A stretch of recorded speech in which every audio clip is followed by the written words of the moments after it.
Hello, this is Brian Resney, President of Resney Wealth Management. I'm bringing you an important update about the economy and the investment markets so you can understand what we see in the global landscape. Generally speaking, again, most of the economies around the world are in a up pattern, meaning growing, some faster than others, but generally speaking, most world economies are doing quite well.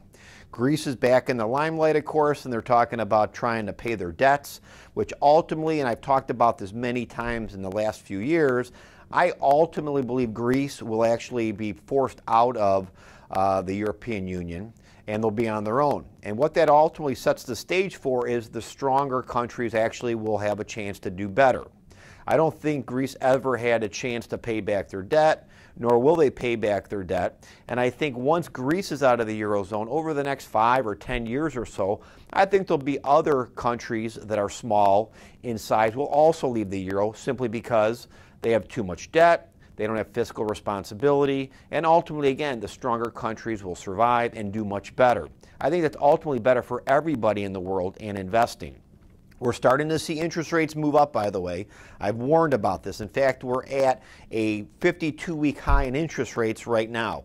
We're about 2.36 on the 10-year. We're seeing pressure technically and fundamentally on interest rates. I expect the Fed probably to move interest rates up a quarter point in September, maybe another quarter point to a half a point next year as long as the economy is growing. That's the big key factor here. But ultimately, people who own a lot of bonds are going to get hurt. We have our bond exposure greatly reduced. We are in very short-term duration, an average of about 2 to 2.5 years or less. I can tell you we've had a number of new clients in the last few months that had longer-term bonds in their portfolio, which we've been selling as of late.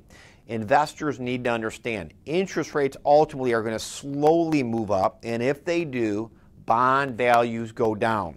Sometimes it makes sense to hold a little bit more cash right now if you're more of a bond investor or more conservative, because again, even though cash may not make a lot of money, it's not going to lose anything like a bond will lose when rates slowly move up. If you have any questions about your portfolio, if you have questions for our firm, please give us a call. If you're not a client of our firm, give us a call, make a consultation appointment. Maybe it's time you moved ahead in a positive manner. Maybe it's time for positive change. Make sure you have yourself a safe and profitable day.